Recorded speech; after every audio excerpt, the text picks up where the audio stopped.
Dumbbell chest press एक ऐसी exercise है कि जिसमें आप अपने कर्विकुलर हेड को सबसे ज़्यादा फोकस करते हो।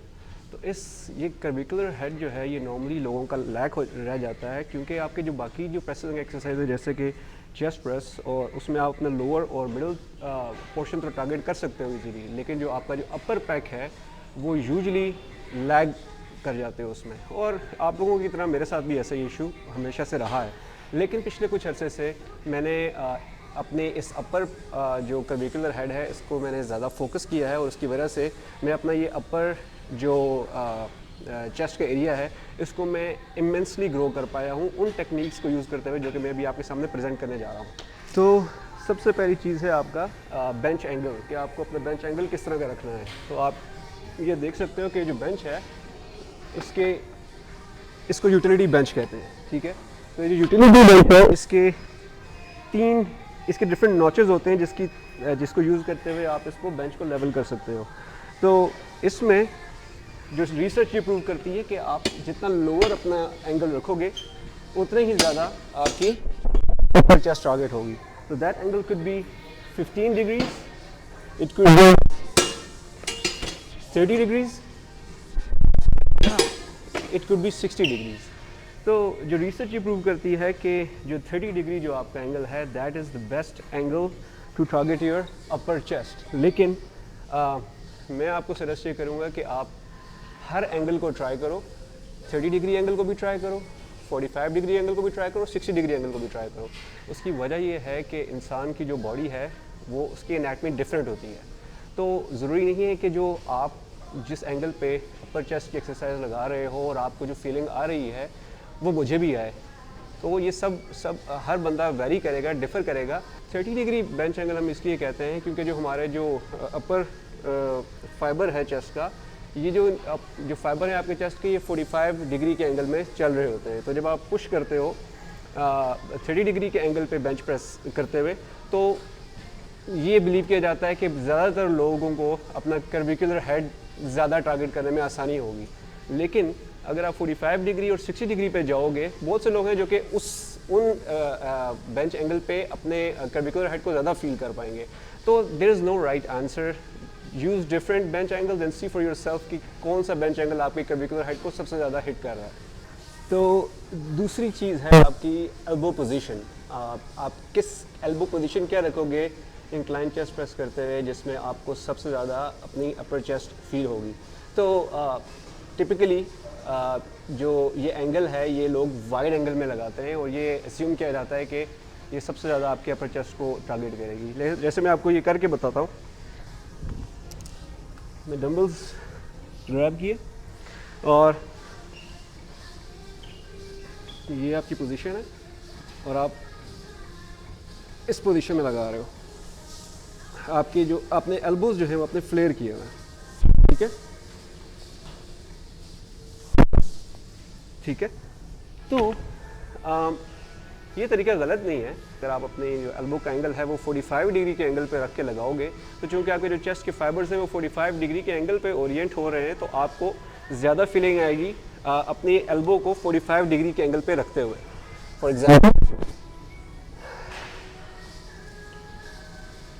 इसके अपोजिंग अगर आप अपने जो एल्बोज हैं उनको थोड़ा सा टक इन करोगे, 45 डिग्री के एंगल पे रखोगे, और अब अगर आप प्रेस करोगे तो आपको मे बी आपको ज़्यादा फीलिंग आए अपने कर्विकुलर हेड में। अब ज़रूरी नहीं है कि आप 45 डिग्री के एंगल पे लगाओ। Again see for yourself guys. मैं ये कहता हूँ कि हर इंसान की बॉडी एक अपनी एक्सपेरिमेंटल लैब होती है। तो आप एक सीधी लाइन में नहीं चल सकते हो कि ओके 45 डिग्री के एंगल पे ही लगाऊंगा तो मुझे सबसे ज़्यादा फीलिंग आएगी।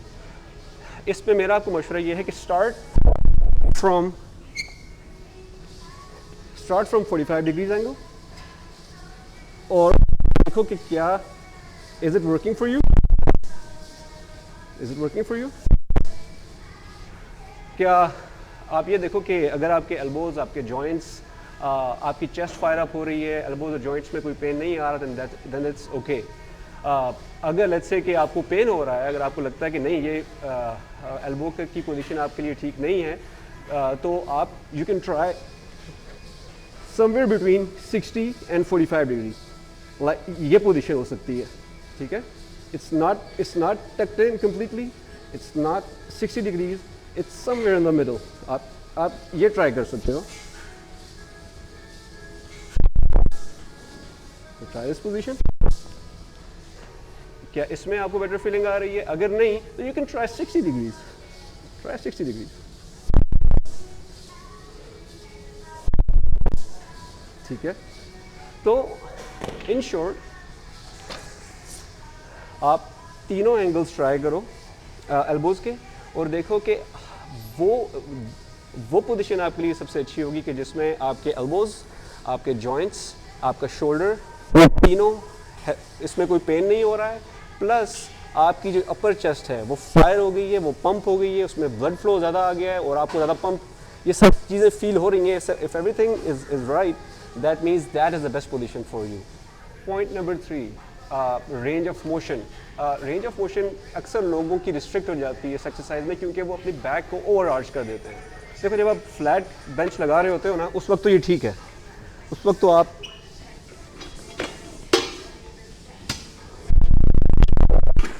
आर्च कर सकते हो, और उस वक्त रिकमेंडेड भी है क्योंकि आपकी रेंज ऑफ मोशन लिमिट नहीं होती।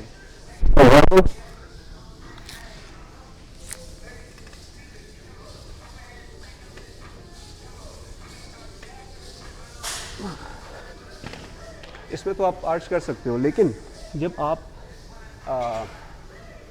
इंक्लाइन पे लगाते हो तो उस वक्त अगर आप ये करोगे तो आपकी रेंज ऑफ मोशन रिस्ट्रिक्ट हो जाएगी। तो मेरी रिकमेंडेशन आपको ये है कि आप आर्च करो लेकिन ओवर आर्च ना करो। तो उसका बेस्ट तरीका ये है कि जब आप बेंच पे लेटोगे तो अपने जो स्कैपुला है, अगर आपके जो शोल्डर का हिस्सा है, उसको थोड़ा सा रिट्रैक्ट करोगे, ठीक है। पहले एडजस्ट करोगे, रिट्रैक्ट करोगे, ताकि आपकी इससे क्या होगा, आपकी चेस्ट ऊपर आ जाएगी और आप इसे लेटोगे। और फिर ओवर आर्च नहीं करना, आपने इतना ही आर्च करना है कि कोई अगर आपके बैक के नीचे हाथ डाले तो उसका इजीली स्लाइड हो जाए। इतनी भी नहीं होनी चाहिए कि आप, अगर देखो मैं ओवर आर्च करता हूँ और यहाँ से मैं प्रेस करता हूँ तो मैं इसको, मेरे बाजू फुल एक्सटेंड ही नहीं हो रहे हैं। इसका मतलब क्या है कि मेरी जो रेंज ऑफ मोशन है, जो मेरी फुल रेंज ऑफ मोशन है, मैं अपने बाजुओं को सीधा आगे कर ही नहीं पा रहा हूँ। तो आपको पता है मसल ग्रोथ तभी होता है जब मसल स्ट्रेच होता है और फिर फुल कॉन्ट्रैक्ट होता है, और कॉन्ट्रैक्ट तब होता है जब आप उसको फुल रेंज ऑफ मोशन देते हो। जब आप फुल रेंज ऑफ मोशन ही नहीं दे पा रहे हो, you are limited with the flexibility because is locked, और आपका मोशन रिस्ट्रिक्ट कर रहा है, तो उसका कोई फ़ायदा नहीं है क्योंकि आपका मसल आप कॉन्ट्रैक्ट ही नहीं कर पा रहे हो। तो मेरी रिकमेंडेशन ये है कि डोंट ओवर आर्च, थोड़ी सी स्लाइटली आर्च आप करो बैक, और स्लाइट आर्च करके आप प्रेस करो, ताकि देखो अब मैंने स्लाइट आर्च की हुई है और मैं फुल इजीली एक्सटेंड कर पा रहा हूँ मैं, और I am feeling burn and pump through out my upper chest.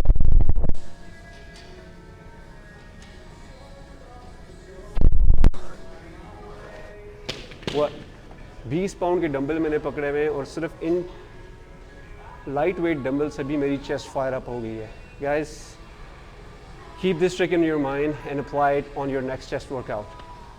Guys, अगर मैं रेंज ऑफ मोशन की बात करूं तो बहुत से लोग क्वेश्चन करते हैं कि हमारी चेस्ट ग्रो नहीं हो रही, हम हर तरह की एक्सरसाइज लगा रहे हैं, हम वो bench press, flat bench press लगा रहे हैं, इंक्लाइंड बेंच प्रेस लगा रहे हैं, इवन फ्लाइज लगा रहे हैं, और तरह तरह की एक्सरसाइज और वॉल्यूम इतना ज़्यादा लगा देते हैं कि वो ओवर ट्रेन कर देते हैं अपने चेस्ट को।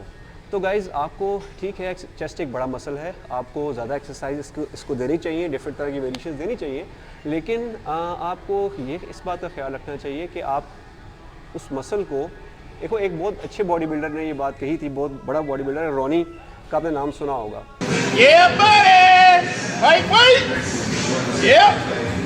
उसने ये कहा था कि आई डू नॉट केयर कि मैं कितना हैवी डंबल लिफ्ट कर रहा हूँ, what I care is that कि मैं कितना अपने मसल को कॉन्ट्रैक्ट कर पा रहा हूँ और कितना मैं अपने मसल को स्ट्रेच कर पा रहा हूँ।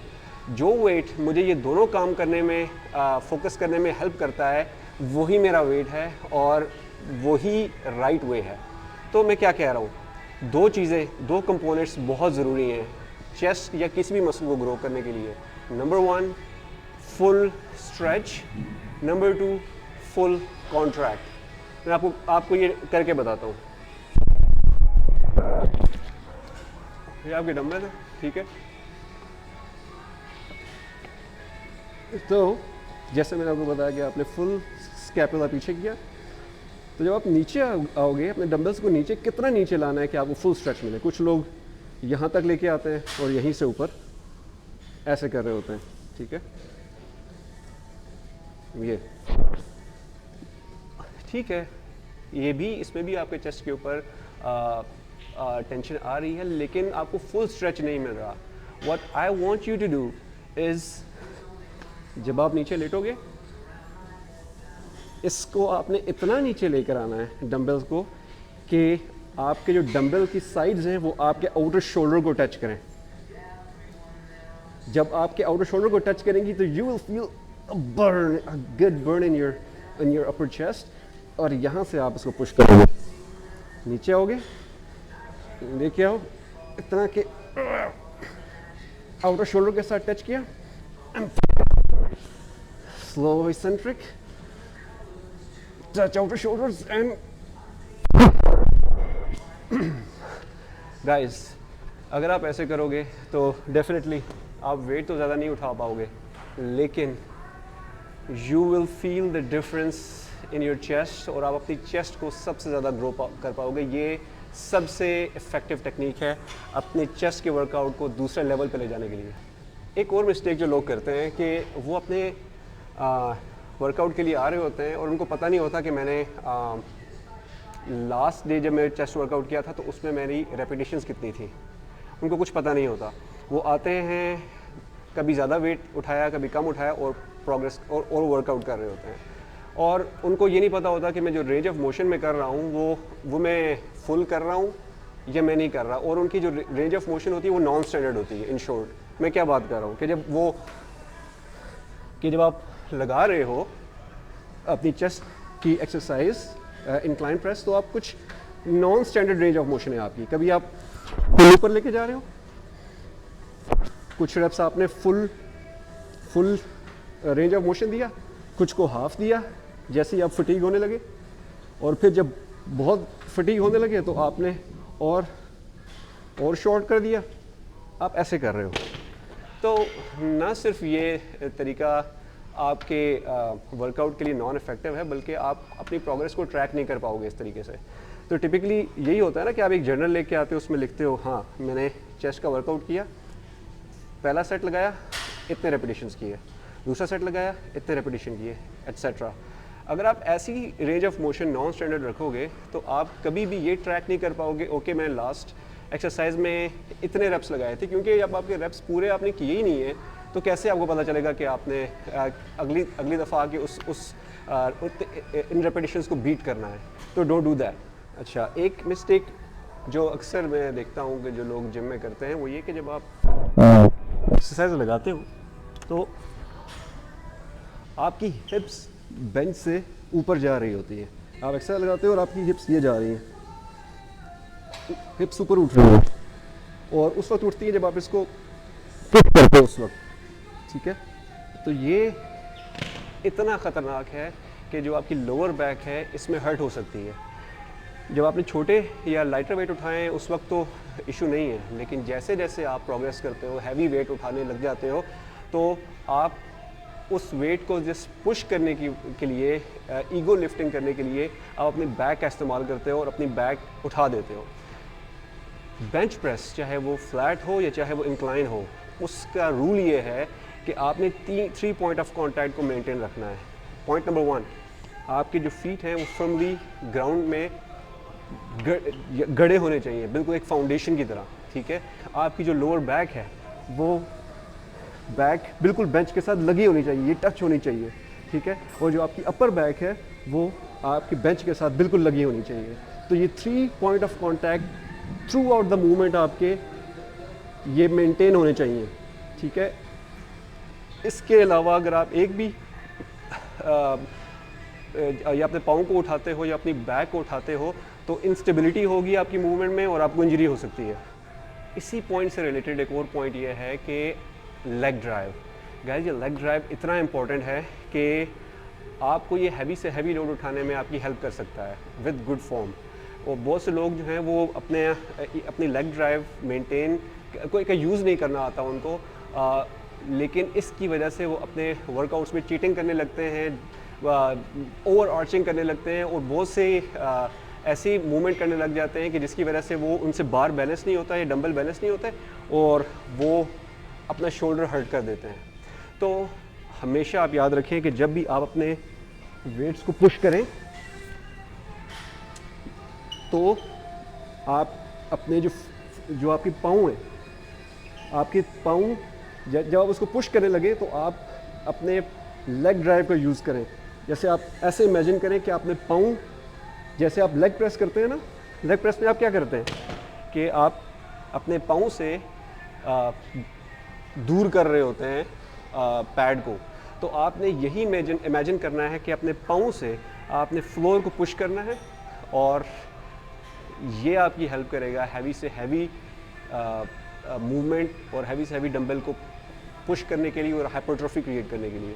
अच्छा, ये एक पॉइंट जो कि मुझे भी बहुत बाद में रियलाइज़ हुआ था कि डंबल और बारबेल प्रेस में एक काफ़ी डिफरेंसेस में से एक डिफरेंस ये है कि इसमें आप ज़्यादा हैवी नहीं उठा सकते। उसकी वजह ये है कि जो डंबल्स हैं उनका इंक्रीमेंट आपके पास छोटी छोटी प्लेट्स तो है नहीं है कि आप 2.5 पाउंड्स की प्लेट्स लगाओगे और 5 पाउंड्स ऐड करके आप प्रोग्रेसिव ओवरलोड करोगे।